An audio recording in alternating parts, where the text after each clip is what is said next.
Ma foi, pas trop mal. Vous vous débrouillez, Bess. Je m'amuse plus que je me débrouille, c'est l'essentiel. Je peux être la plus grande experte en quoi que ce soit, si je ne m'amuse pas, ce n'est pas utile. En effet, la vie est trop courte pour être gâchée ainsi. N'est-ce pas? Tu n'es pas d'accord, Fanny? Oui, c'est d'autant plus amusant quand on fait le travail en équipe. Il faudrait être sacrément stupide et ambitieux pour se lancer dans un projet seul, comme par exemple, je ne sais pas, faire un court-métrage tout seul. D'autant plus si cette œuvre n'a pas de public et tombe dans l'oubli. Il n'y a rien de pire qu'une œuvre qui n'est pas expérimentée, c'est sa raison d'être après tout. Une œuvre qui n'est pas vue, qui n'est pas connue, c'est comme si elle n'avait jamais existé. Ma foi, c'est un point de vue très intéressant, ça. Ça me rappelait un livre que j'avais lu sur la physique quantique. Ah tiens, ça m'intéresse, je vois mal la comparaison. Eh bien, tout dépend de l'observation dans ce domaine, car en fait, le simple fait d'observer un élément qui relève de la physique quantique le modifie. Puisque la physique quantique étudie beaucoup tout ce qui se rapproche aux ondes au niveau des particules. Et le problème, c'est que ce sont des éléments qui sont tellement petits que le simple fait de vouloir les observer, et donc pour faire une observation de les bombarder de lumière, eh bien en fait, va les modifier, va modifier leur structure, ce qui rend la physique quantique tout à fait inobservable et donne des expériences comme le chat de Schrödinger. C'est-à-dire? Eh bien, en très rapide, c'est un chat qui est à la fois mort et vivant, puisque l'observation dépend du support. C'est d'autant plus vrai en art. L'artiste ne peut pas être assuré que le public va ressentir le message qu'il a voulu faire passer. Créer quelque part, c'est être conscient que le public va s'approprier son œuvre, va lui donner un autre sens, qu'il fait partie intégrante du processus créatif et de communication. Oui. Moi, j'aimerais bien avoir un chat.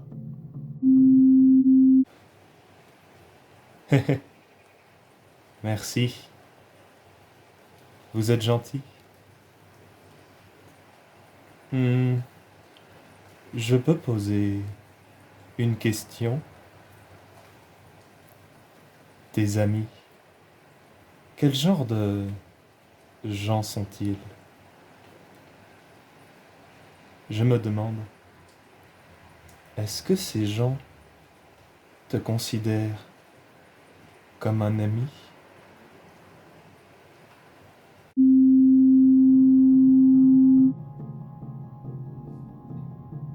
Et donc, ce détecteur permettrait de résoudre nos problèmes.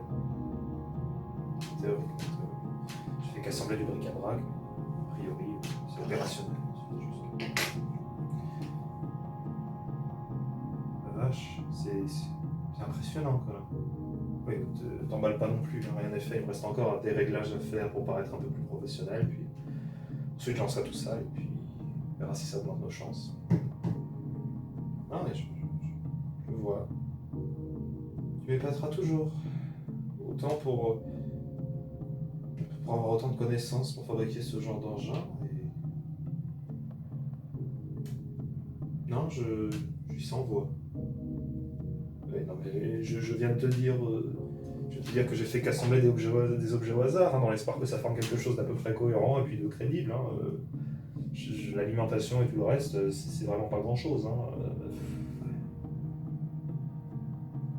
D'accord. Soit. En tout cas, s'il y a besoin de quoi que ce soit, demande-moi. Tu me préviendras quand tu auras fini, j'aurai quelque chose à te demander.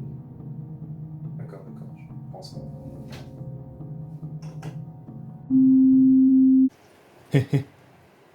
Merci. Vous êtes gentil.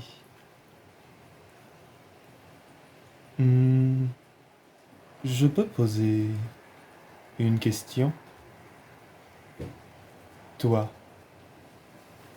qu'est-ce qui te rend heureux? Je me demande, ce qui te rend heureux, est-ce que ça rend les autres heureux aussi?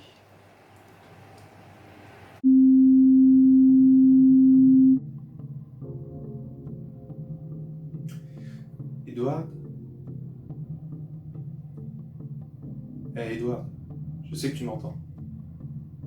Fais pas le con, tu veux.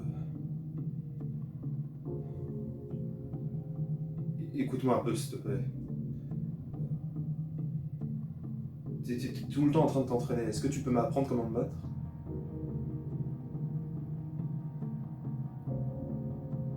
Je sais que tu peux. Moi, je peux pas, mais j'ai envie de résister, tu comprends?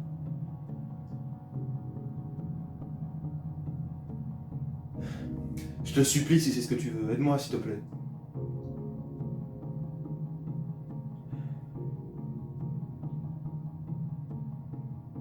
Il faut que je me batte, tu comprends?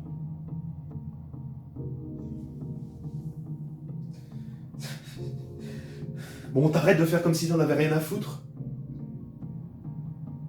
Jade est morte et toi tu réagis même pas et je te demande de l'aide et tu y réagis même pas.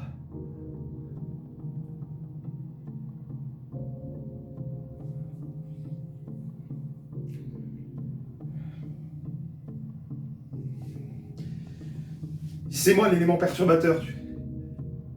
Tu fais rien pour tout le monde, t'es inutile. T'interagis jamais avec personne et puis tu...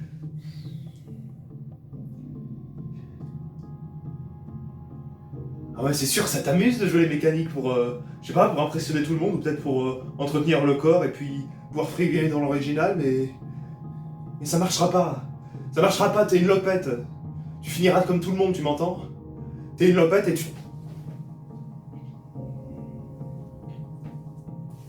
Ça suffit.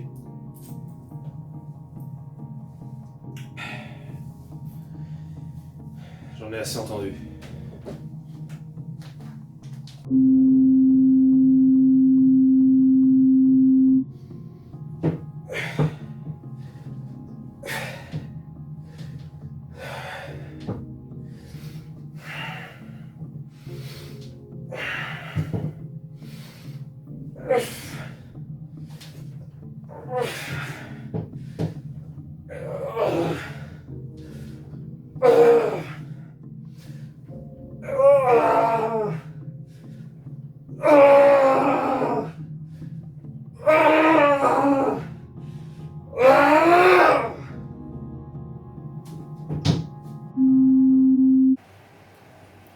Hé hé.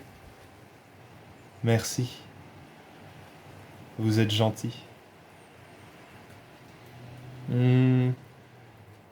Je peux poser une question? Ce qui est juste, qu'est-ce que c'est? Je me demande, si tu fais ce qui est juste, est-ce que ça rend vraiment tout le monde heureux?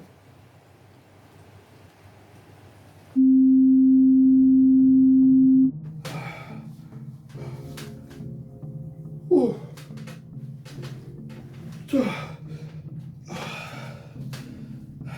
Mon bon vieux Lézarus, il semblerait que ce soit la fin.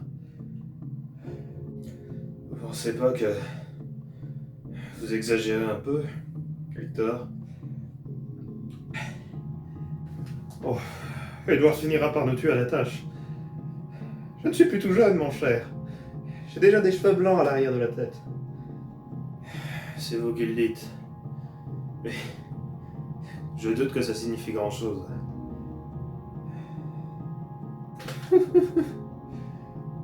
Regardez à quoi nous avons dépensé notre vie. Courir après le salut, enfermé dans une cage confortable.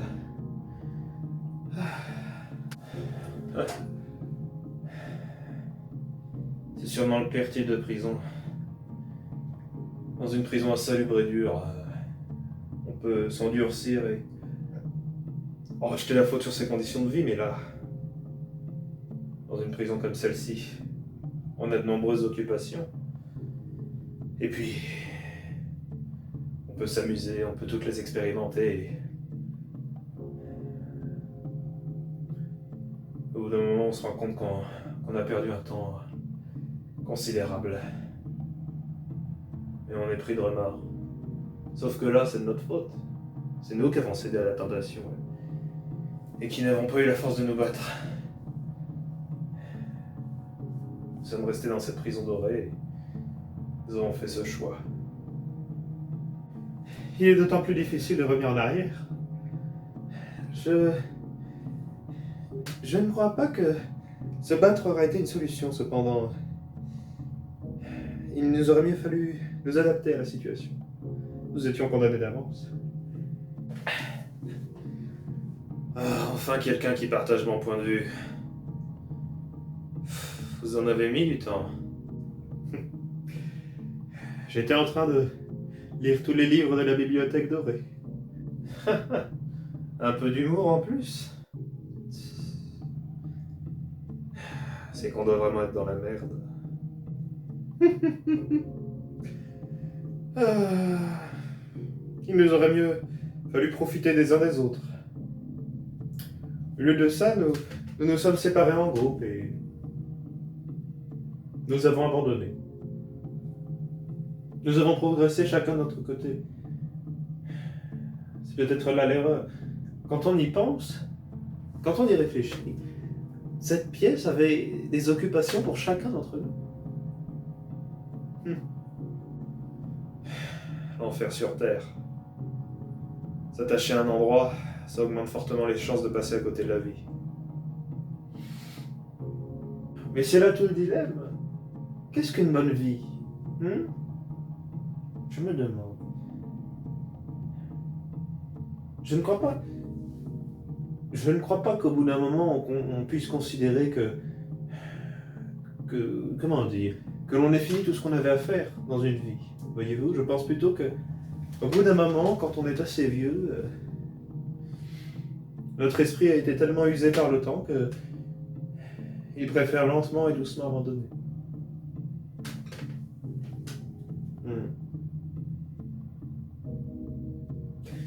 La fatigue mentale est tellement forte que notre esprit nous intime que les choses se sont passées et qu'elles se sont bien passées.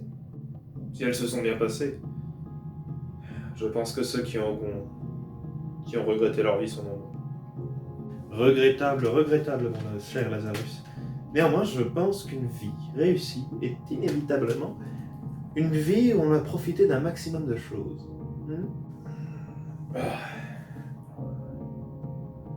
Soyons nuancés tout de même. La vie la plus heureuse du monde, elle ne connaîtra pas la nuance sans un regret ou sans une perte. Tout élément regrettable donne une profondeur répugnante mais nécessaire à la vie. N'oublions pas qu'une vie utopique est fictive, mon cher Lazarus. À chacun ses malheurs. Ça, nous on a été gâtés. Merci l'original. Quelle plaie finalement. Tiens. Tenez. Qu'est-ce que c'est? Devinez. Ça alors. Il a réussi finalement. Colin est décidément un garçon génial. Il nous a sorti ce jus de tomate comme un magicien sortirait des colombes de son chapeau. Eh bien, allons-y alors. Tant qu'il est là. Trinquons à l'original. À l'original.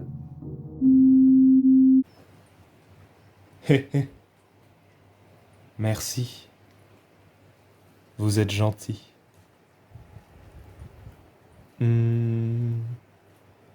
Je peux poser une question?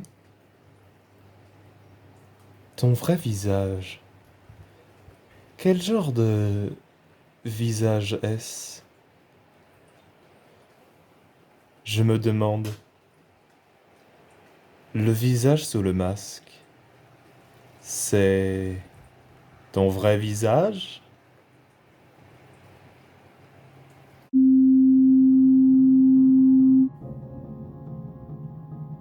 Quelque chose cloche.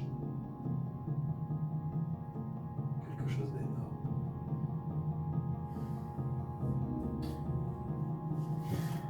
Qu'est-ce qui se passe ici en fin de compte?